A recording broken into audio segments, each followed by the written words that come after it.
নমস্কাৰ আজিৰ এইটো ভিডিঅ'ত আমি আলোচনা কৰিম এলপি আৰু ইউপিৰ 5550টা পদৰ ক্ষেত্ৰত কাট অফ কেনেধৰণৰ হ'ব আমি প্ৰায় 10খনমান জিলাৰ কভাৰ কৰিবলৈ চেষ্টা কৰিম আৰু এই কাট অফৰ ক্ষেত্ৰত কি কি কাৰকে প্ৰভাৱ বিস্তাৰ কৰিব আৰু কম নম্বৰ থকা প্ৰাৰ্থীসকল বিশেষতঃ 83 84 বা বিলো 90 থকা প্ৰাৰ্থীসকলৰ আশা আৰু সম্ভাৱনা কিমান আমি কাট অফৰ বিষয়ে আলোচনা কৰাৰ আগতেই আমি চাব লাগিব 5550টা পদৰ বিজ্ঞাপনৰ প্ৰেক্ষাপটলৈ আপোনালোকে যদি চাই যি সময়ত বিজ্ঞাপন প্ৰকাশ কৰা হৈছিল সেই সময়ত তাৰ ঠিক এবছৰৰ আগতে প্ৰায় সমান পৰ্যায়ে এটা 5000কৈ অধিক পদৰ এলপিইউপিৰ নিযুক্তি হৈ গৈছিল আৰু তাৰ পিছত মাত্ৰ দুটামান সিটেট অনুষ্ঠিত হৈছিল এপ্লাই কৰালৈকে গতিকে 5550টা পদৰ ক্ষেত্ৰত ইমান হাই মাৰ্ক থকা প্ৰাৰ্থীৰ সংখ্যা বেছি নাছিল আৰু বৰ্তমান পৰিপ্ৰেক্ষিতত যদি আপোনালোকে চাই 4500 পদৰ ক্ষেত্ৰত বহু প্ৰাৰ্থীয়ে নতুনকৈ টেট উত্তীৰ্ণ হৈছে সিটেটত যিহেতু মান্যতা প্ৰদান কৰিছে আৰু তেওঁলোকে পূৰ্বৰ কম নম্বৰ থকা প্ৰাৰ্থীও তেওঁলোকে নম্বৰ বৃদ্ধি কৰিবলৈ সক্ষম হৈছে কিন্তু 5550টা পদৰ ক্ষেত্ৰত প্ৰেক্ষাপট কিছু বেলেগ আছিল আৰু বিজ্ঞাপন প্ৰকাশ পোৱাৰ পিছতেই এনআইএছৰ ক্ষেত্ৰতো সুপ্ৰিম কোৰ্টৰ পৰা এটা ভাৰ্ডিক্ট আহিছিল আৰু যাৰ পৰিপ্ৰেক্ষিতত এনআইএছৰ কাৰণেও এটা বিশেষ কলন তাত উল্লেখ কৰি দিয়া হৈছিল 5550টা পদৰ ক্ষেত্ৰত পৰৱৰ্তী সময়ত যদিওবা সুপ্ৰিম কোৰ্টৰ পৰা এক বিশেষ ৰায়দান পুনৰ আহিল তথাপিতো এই 5550টা পদৰ ক্ষেত্ৰত এনআইএছৰ পিটিশনাৰসকলে হওক বা অন্য যিসকলে এপ্লাই কৰিছে তেওঁলোকৰ ক্ষেত্ৰত কেনে স্থিতি হ'ব এখন স্পষ্ট ছবি বৰ্তমানলৈকে প্ৰকাশ পোৱা নাই গতিকে মেৰিট লিষ্টবিলাক প্ৰকাশ পালেহে কথাটো স্পষ্ট হ'ব তথাপিতো যদি আমি চাওঁ এলপিৰ ক্ষেত্ৰত যেহেতু এবাৰ বিএড প্ৰাৰ্থীখিনি নাই গতিকে এলপিৰ ক্ষেত্ৰত কম্পিটিশ্যনটো কিছু কমিব দ্বিতীয়তে 25000 কণ্টেক্সুৱেল শিক্ষকৰ নিযুক্তি হৈ গ'ল গতিকে এলপি আৰু ইউপিত তেওঁলোকৰ বহুতে আবেদন কৰিছিল গতিকে ফিজিকেল ভেৰিফিকেশ্যনটো যেতিয়া হ'ব তেতিয়া তেওঁলোক এটেণ্ড নাথাকিব আৰু তেওঁলোক এক্সক্লুড হৈ যাব সিও এটা কাৰক হ'ব যি কাৰণে কাট অফ বহু পৰিমাণে কমি যাব যেহেতু নিজে কৰি থকা বিদ্যালয়খনতে তেওঁলোকৰ চাকৰিটো ৰেগুলাৰ হৈছে গতিকে তেওঁলোকৰ ক্ষেত্ৰত তেওঁলোকে পুনৰ আকৌ এলপি ইউপিত যোৱাৰ কথা নাহে অৱশ্যে এলপিত কৰি থকাসকলে আপাৰ প্ৰাইমেৰীত যোৱাৰ কোনো অসুবিধা নাথাকে সেই কথাটো আপোনালোকে জানে ইয়াৰ উপৰিও এলপি আৰু ইউপিৰ 5550টা পদৰ ক্ষেত্ৰত কম নম্বৰ থকা প্ৰাৰ্থীসকল যেনে ৰিজাৰ্ভ কেটেগৰীৰ ক্ষেত্ৰত যেনে ST হিলছ ST প্লেইনছ বা SC বা ST প্লেইনছ বা টি টাইপছৰ ক্ষেত্ৰত তেওঁলোকে কিন্তু সুযোগ পাব আনৰিজাৰ্ভৰ ক্ষেত্ৰত যিহেতু কাট অফ পাছ কৰিবৰ কাৰণে 90 লাগে গতিকে তলৰ কথাটো নাহে OBCৰ ক্ষেত্ৰত কিছু কম্পিটিশ্যন থাকিব গতিকে আমি প্ৰথমতেই লখিমপুৰ জিলাখনৰ ক্ষেত্ৰত যদি চাওঁ লখিমপুৰত এলপিৰ ক্ষেত্ৰত যোৱাবাৰ 29টা পোষ্ট আছিলে এইবাৰ 41টা পোষ্ট আছিলে আৰু এইবাৰ বহুত এখন ট্ৰেণ্ডিং ডিষ্ট্ৰিক্ট আছিল লখিমপুৰৰ ফালে বহুতে অপশ্যনত তেওঁলোকে দিছিল আৰু কাট অফ যোৱাবাৰ আছিলে তাত টপ অফ দি টেবুল আছিলে 225.533 পুৰণি পদ্ধতিত যেটো হৈছিল আৰু টেটত তেওঁ যিজন আছিল তেওঁৰ নম্বৰ আছিল 59.333 কাট অফ আছিলে 206.850 আৰু টেটত 60% পাইছিলে ঠিক একেদৰে এছচিৰ ক্ষেত্ৰতো 17টা পোষ্ট আছিলে এইবাৰ 24টা পোষ্ট আছে আৰু কাট অফ আছিলে 199.571 আৰু টেটত 58% পাইছিলে আৰু এইবাৰ যেহেতু নতুন পদ্ধতিত নম্বৰখিনি যোগ কৰা হ'ব ৱেইটেজখিনি এলপিৰ ক্ষেত্ৰত টেটৰ পৰা 85 আৰু বাকী NCC বা অন্যান্য ক্ষেত্ৰত 5 কালচাৰেল বা এইবিলাকৰ ক্ষেত্ৰত 5 মাৰ্কছ থাকিব আৰু প্ৰফেচনেলৰ পৰা DLED বা BEDৰ পৰা 5% মাৰ্কছ থাকিব আৰু গতিকে তেনেদৰে কৈ 100টো হৈছেগৈ কিন্তু এলপিৰ ক্ষেত্ৰত টেটৰ পৰা 85% আৰু আপাৰ প্ৰাইমেৰীৰ ক্ষেত্ৰত টেটৰ পৰা 80% আহিব গতিকে যাৰ টেটৰ নম্বৰ ভাল তেওঁলোকৰ এডভান্টেজ থাকিব আৰু লগতে যিসকলৰ এক্সট্ৰা কাৰিকুলাৰ এক্টিভিটিত 5 নম্বৰটো পাব তেওঁলোকৰো এডভান্টেজ থাকিব গতিকে এইখিনি কাৰকো প্ৰভাৱ বিস্তাৰ কৰিব গতিকে লখিমপুৰৰ ক্ষেত্ৰত আমি যদি চাওঁ এছচিৰ ক্ষেত্ৰত কাট অফটো আছিলে 199.571 অৰ্থাৎ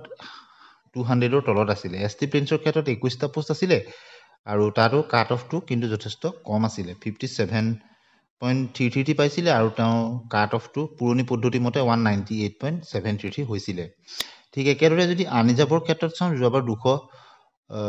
125টা পোষ্ট আছিলে এইবাৰ 203টা পোষ্ট আছে গতিকে বহুতেই তাত আবেদন কৰিছে গতিকে আৰু কাট অফ যথেষ্ট বেছি আছিলে 125টা 211.529 আছিলে যেহেতু আনৰিজাৰ্ভৰ ক্ষেত্ৰত অপেন কম্পিটিশ্যন হয় গতিকে তেনেধৰণৰ আমি যদি হাই মাৰ্ক স্কোৰিং মাৰ্কখিনি চাওঁ লখিমপুৰৰ ক্ষেত্ৰত এল পিত 70 প্লাছতো বহুত প্ৰাৰ্থী আছিলে টেটৰ 70%ৰ ওপৰত প্ৰাৰ্থী 59 আছিলে 65ৰ পৰা 70 ভিতৰত 38 আছিলে আৰু 60 to 64ৰ ভিতৰত আছিলে 28 জন প্ৰাৰ্থী আনৰিজাৰ্ভত যিহেতু 25টা পোষ্ট আছিলে গতিকে আনৰিজাৰ্ভৰ ক্ষেত্ৰত কিন্তু যথেষ্ট কম্পিটিশ্যন হৈছিল আৰু এইবাৰো হ'ব কিন্তু যদি আমি সকলোখিনি দিশ চাওঁ তেতিয়া কিমান হ'বগে কাট অফ এছটি প্ৰিন্সৰ ক্ষেত্ৰত 55ৰ পৰা 59% পোৱা 12জনে চিলেক্ট হৈছিলে 60ৰ পৰা 64 পোৱা 7জন চিলেক্ট হৈছিলে 65ৰ পৰা 70 ভিতৰত 2জন এনেদৰে হৈছিলে এছচিৰ ক্ষেত্ৰত তেনেদৰে 55ৰ পৰা 59 থকা 4জনে চিলেক্ট হৈছিলে 60ৰ পৰা 65% থকা 10জন 65ৰ পৰা 70 ভিতৰত 3জন অৰ্থাৎ ৰিজাৰ্ভ কেটেগৰীত যদি আপোনালোকে চাই হাই স্কোৰিং মাৰ্ক অৰ্থাৎ টেটত 100 প্লাছ থকা প্ৰাৰ্থীৰ সংখ্যা নগণ্য OBC আৰু MOBCৰ ক্ষেত্ৰত কিন্তু আনৰিজাৰ্ভৰ পিছতেই দেখা পোৱা গৈছে আপোনালোকে চাব 70 প্লাছত 3জন চিলেক্ট হৈছিলে 65%ৰ পৰা 70 ভিতৰত 5জন 60ৰ পৰা 64 ভিতৰত 9জন 55ৰ পৰা 59ৰ ভিতৰত 12জন তাতো অৰ্থাৎ লো স্কোৰিং মাৰ্ক যথেষ্ট তেওঁলোকে চিলেক্ট হৈছিলে কম বহুতখিনি প্ৰাৰ্থী OBC MOBCটো সোমাইছিলে 29টা পোষ্টৰ ভিতৰতে গতিকে আমি যিখিনি ভাবি থাকো যে বহুত ভাল নম্বৰ পালেহে চিলেক্ট হ'ব তেনে নহয় কেটেগৰী ৱাইজ কথাখিনি অলপ বেলেগ হয় গতিকে আমি সকলোখিনি চাই লখিমপুৰৰ ক্ষেত্ৰত কিমান হ'ব পাৰে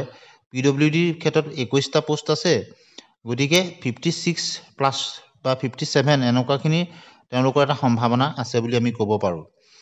ST হিলছৰ ক্ষেত্ৰত 21টা পোষ্ট আছে গতিকে 54 55 নতুন পদ্ধতি মতে হোৱাখিনি তেওঁলোকৰ সুযোগ আছে বুলি আমি ক'ব পাৰোঁ টি টাইপছৰ ক্ষেত্ৰত নতুনকৈ এবাৰ ৰিজাৰ্ভেশ্যন দিছে 23টা পোষ্ট আছে গতিকে 55 56 এটা সুৰক্ষিত জন হিচাপে আমি ক'ব পাৰোঁ একচুৱেল কাট অফৰ কথা ক'ব নোৱাৰি আমি বহু ভিডিঅ'ত আপোনালোকৰ পৰা কমেণ্টছতো পাইছোঁ টি টাইপছৰ ক্ষেত্ৰত কিন্তু কম নম্বৰ থকা প্ৰাৰ্থীয়ে বেছি গতিকে টি টাইপছৰ ক্ষেত্ৰত 55 56 নতুন পদ্ধতিত হোৱা সকলো তেওঁলোকে আশা কৰিব পাৰে ST প্ৰিন্সৰ ক্ষেত্ৰত 32টা পোষ্ট আছে গতিকে ST হিলছ বা টি টাইপছৰ তুলনাত কিছু কম্পিটিশ্যন হ'ব গতিকে 57 এটা সুৰক্ষিত জন হ'ব পাৰে আৰু SCৰ ক্ষেত্ৰত 57.5 58 এটা সুৰক্ষিত জন হ'ব পাৰে যি নতুন পদ্ধতি মতে আৰু OBC MOBCৰ ক্ষেত্ৰত কিন্তু লখিমপুৰত 58 প্লাছ বা 59 থকা সকল সুৰক্ষিত বুলি আমি ধৰিব পাৰোঁ ঠিক একেদৰে আনৰিজাৰ্ভৰ ক্ষেত্ৰত কিন্তু 60 প্লাছ সকল এটা সেফ জোনত আছে বুলি ধৰিব পাৰোঁ যেহেতু 203টা পোষ্ট আছে গতিকে LBৰ ক্ষেত্ৰত আমি এনেকুৱা এখন প্ৰেক্ষাপট আমি দেখিব পাৰোঁ লখিমপুৰৰ ক্ষেত্ৰত ঠিক একেদৰে শোণিতপুৰৰ ক্ষেত্ৰতো OBC MOBCৰ 17টা পোষ্ট আছে যোৱাবাৰ এইবাৰ 40টা পোষ্ট আছিলে গতিকে এইবাৰ আমি কেনেধৰণৰ হ'ব পাৰে সেইখিনি আমি চাম SCৰ ক্ষেত্ৰত যোৱাবাৰ 13টা আছিলে এইবাৰ 24টা পোষ্ট আছে ঠিক একেদৰে ST হিলছৰ ক্ষেত্ৰত এটা পোষ্ট আছিলে এইবাৰ কিন্তু 19টা পোষ্ট আছে ST প্ৰিন্সৰ ক্ষেত্ৰত 11টা পোষ্ট আছিলে এইবাৰ এটা কম 10টা আছে গতিকে আমি যদি তাতো চাওঁ টেটৰ মাৰ্কছখিনি যদি আমি চাওঁ OBC MOBCৰ ক্ষেত্ৰত যোৱাবাৰ 17টা পোষ্টত 55ৰ পৰা 59% পোৱা 7জন 60ৰ পৰা 64 পোৱা 2জন 65ৰ পৰা ওপৰত থকা 8জন আছিলে গতিকে OBC MOBCৰ ক্ষেত্ৰত আপোনালোকে চাব 55ৰ পৰা 59 8জন আৰু 65ৰ 8জন প্ৰায় সমান অৰ্থাৎ দুই কেটেগৰী প্ৰাৰ্থী সোমাইছিলে তাত OBC MOBCৰ অৰ্থাৎ হাই স্কোৰিং প্ৰাৰ্থীও আছিলে আৰু লো স্কোৰিং প্ৰাৰ্থীও কিন্তু আছিলে আপোনালোকে সেইটো মন কৰিব আৰু কাট অফটো 204.733 এটা এভাৰেজ কাট অফ আছিলে শোণিতপুৰৰ ক্ষেত্ৰত SCৰ ক্ষেত্ৰত যদি আমি চাওঁ SCৰ ক্ষেত্ৰত 55ৰ পৰা 59% পোৱা 3জন চিলেক্ট হৈছিলে 24টা পোষ্ট আছিলে যোৱাবাৰ 13টা পোষ্ট আছিলে মাত্ৰ আৰু 60ৰ পৰা 64 8জন অৰ্থাৎ মধ্যমীয়া যিখিনি প্ৰাৰ্থী 60ৰ পৰা 64% হ'লে কিমান হ'ব আপোনালোকে সেইটো হিচাপ কৰি ল'ব আৰু 65 প্লাছত মাত্ৰ 2জন আছিলে অৰ্থাৎ SCৰ ক্ষেত্ৰতো কম্পিটিশ্যনটো এটা মধ্যমীয়া ষ্টেজত আছিলে আৰু কাট অফ 196.948 হে আছিলে গতিকে এইবাৰ যিহেতু প্ৰায় দুগুণ পোষ্ট আছে গতিকে এইবাৰ অলপ কমিব বুলি আমি আশা কৰিব পাৰোঁ যোৱাবাৰৰ তুলনাত ST হিলছৰ ক্ষেত্ৰত যোৱাবাৰ এটা আছিলে এইবাৰ 19টা গতিকে যোৱাবাৰৰ তুলনাত এইবাৰ কমিব ঠিক সেইদৰে কিন্তু ট্ৰেণ্ডটো সেইফালে যথেষ্ট বেছি হৈ গৈছে বহু প্ৰাৰ্থীয়ে আবেদনো কৰি দিছে ST প্ৰিন্সৰ ক্ষেত্ৰত যোৱাবাৰ 11টা আছিলে এইবাৰ 10টা প্ৰায় সমান পোষ্ট এটা পোষ্টৰ ইফাল সিফাল টপ অফ দি টেবুল যোৱাবাৰ 211.857 আছিলে পুৰণি পদ্ধতিত কাট অফ আছিলে 193.867 টেটৰ নম্বৰবিলাক 55ৰ পৰা 59লৈ পোৱা ST প্ৰিন্সত 3জন 60ৰ পৰা 64ৰ পৰা 5জন আৰু 65ৰ পৰা 3জন অৰ্থাৎ আমি যদি চাওঁ 55 to 59% যিসকল লো স্কোৰিং পাৰ্টি তেনেকুৱা 3জন আছিলে আৰু হাই স্কোৰিং 3জন দুইটা পাল্লা সমান আছিলে মানে দুইটা পাৰ্টি সমান আছিলে আনিজাবৰ ক্ষেত্ৰত 49টা পোষ্ট আছিলে এইবাৰ যিহেতু 223টা পোষ্ট আছে গতিকে এইবাৰ বহু প্ৰাৰ্থী তাত শোণিতপুৰত আবেদন কৰিছে গতিকে এইবাৰ কেনে ধৰণৰ হ'ব পাৰে কাট অফ যোৱাবাৰ আছিলে 213.622 আৰু 60% আছিলে তেওঁ গতিকে আনিজাবৰ ক্ষেত্ৰত 60 পৰা 64 পৰা 8জন 65 পৰা 69 লৈ আছিলে 8জন কিন্তু 70 প্লাছত 33 জন প্ৰাৰ্থী আছিলে গতিকে যোৱাবাৰ 49টা পোষ্টত আপোনালোকে চাব একদম হাই স্কোৰিংখিনি আনিজাবলৈ গুচি গৈছিলে অৰ্থাৎ যথেষ্ট হাই কোৱালিফাইড প্ৰাৰ্থী আছিলে গতিকে এই সকলোখিনি দিশ চাই আমি এবাৰ যদি টি টাইপছৰ যি টেষ্টটা আছে টেষ্টটা পোষ্টত 55 প্লাছত থকাখিনি সুৰক্ষিত বুলি আমি ধৰিব পাৰোঁ পিডব্লিউডিৰ ক্ষেত্ৰত 27টা আছে গতিকে 55 56 এটা সুৰক্ষিত জন হ'ব পাৰে এছ টি হিলছৰ ক্ষেত্ৰত 19টা পোষ্ট আছিলে যোৱাবাৰ গতিকে এইবাৰ 19টা পোষ্ট আছে গতিকে 54 55 এটা সেফ জন হ'ব পাৰে এছ টি প্লেন্সৰ ক্ষেত্ৰত 10টা পোষ্ট গতিকে 57 প্লাছত থকাখিনি সুৰক্ষিত জন বুলি আমি ক'ব পাৰোঁ তেওঁলোকে নিজকে সেফ বুলি ভাবিব পাৰে এছ চিৰ ক্ষেত্ৰত 24টা পোষ্ট আছে গতিকে 57.5 58 এটা সুৰক্ষিত জন হ'ব পাৰে ওবিচি এমওবিচিৰ ক্ষেত্ৰত 40টা পোষ্ট আছিলে গতিকে 59 প্লাছ এটা সুৰক্ষিত জন হ'ব পাৰে আনিজাবৰ ক্ষেত্ৰত 223টা পোষ্ট আছিলে গতিকে 60 প্লাছটো এটা সুৰক্ষিত জন হ'ব পাৰে এতিয়া আমি আলোচনা কৰিম এলপিৰ ক্ষেত্ৰত নগাঁও জিলাত ওবিচি এমওবিচিত 67 পোষ্ট আছিলে যোৱাবাৰ এইবাৰ 51 আছিলে আৰু যোৱাবাৰ কাট অফ আছিলে 205.050 আৰু টেটৰ নম্বৰবিলাক 55 পৰা 59 লৈ পোৱা 32 জন 60 পৰা 64 পৰা 23 জন 65 পৰা 69 লৈ 8 জন আৰু 70 প্লাছত 4 জন আছিলে আৰু এছচিৰ ক্ষেত্ৰত 23টা পোষ্ট এইবাৰো 23টা পোষ্ট আৰু যোৱাবাৰ কাট অফ আছিলে 200.267 আৰু 55 পৰা 59 লৈ পোৱা 7 জন 60 পৰা 64 লৈ পোৱা 7 জন 65 পৰা 69 লৈ 4 জন 70 প্লাছত 5 জন আছিলে এছ টি প্লেন্সৰ ক্ষেত্ৰত যোৱাবাৰ 15টা এইবাৰ দুগুণতকৈও বেছি পোষ্ট 38 পোষ্ট আছে গতিকে টপ অফ দি টেবুল আছিলে 201.350 আৰু কাট অফ আছিলে কাট অফটো 188.743 পুৰণি পদ্ধতি মতে আনিজাবত 59টা পোষ্ট আছিলে এইবাৰ দুগুণ পোষ্ট আছে মানে 126টা পোষ্ট আছে গতিকে কাট অফ যোৱাবাৰ আছিলে 62.667 আৰু তাতো যদি আমি চাওঁ 60 পৰা 64% পোৱা প্ৰাৰ্থীসকল আনিজাবত বেছি আছিলে 37 জন আছিলে 65 পৰা 69 লৈ 14 জন আছিলে 70 প্লাছত 8 জন আছিলে সকলোখিনি দিশ চাই টি টাইপছৰ ক্ষেত্ৰত 20টা যি পোষ্ট আছে তাত আমি 56 এটা সুৰক্ষিত জন বুলি ধৰিব পাৰোঁ পিডব্লিউডিৰ ক্ষেত্ৰত যি 19টা পোষ্ট আছে 56 to 57 এটা সুৰক্ষিত বা সেফ জন বুলি আমি ধৰিব পাৰোঁ এছ টি হিলছৰ 17টা পোষ্টত 54 55 এটা সুৰক্ষিত জন বুলি আমি ধৰিব পাৰোঁ এছ টি প্লেন্সৰ 21টা পোষ্টৰ ক্ষেত্ৰত 57 বা 57.5 এটা সুৰক্ষিত জন হিচাপে আমি বিবেচনা কৰিব পাৰোঁ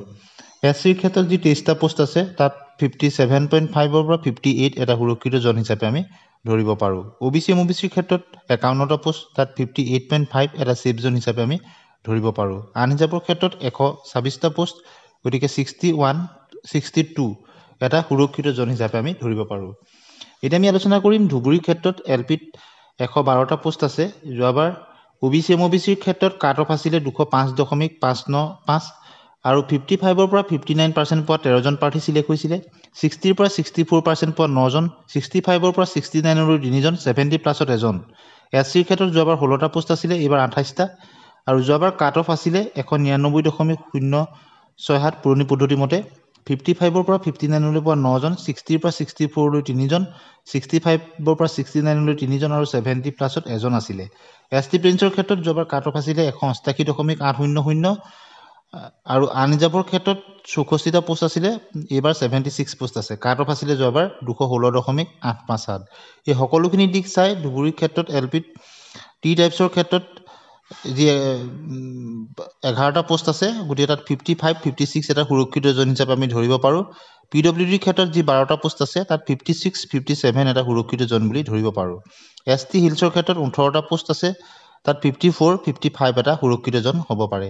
এছ টি প্লেন্সৰ ক্ষেত্ৰত 78 পোষ্ট আছে গতিকে তাত 56 বা 56.5 খুব বেছি 57 এটা সুৰক্ষিত জন হ'ব পাৰে এছ চিৰ ক্ষেত্ৰত 57 to 58 এটা সুৰক্ষিত জন হ'ব পাৰে ওবিচি এমওবিচিৰ ক্ষেত্ৰত 112টা পোষ্ট তাত আমি 58-ৰ পৰা 59 এটা সুৰক্ষিত জন বুলি ধৰিব পাৰোঁ। আনৰিজাৰ্ভৰ ক্ষেত্ৰত 76 পোষ্ট আছে, গতিকে তাত 61, 62 এটা সুৰক্ষিত জন বুলি আমি ধৰিব পাৰোঁ।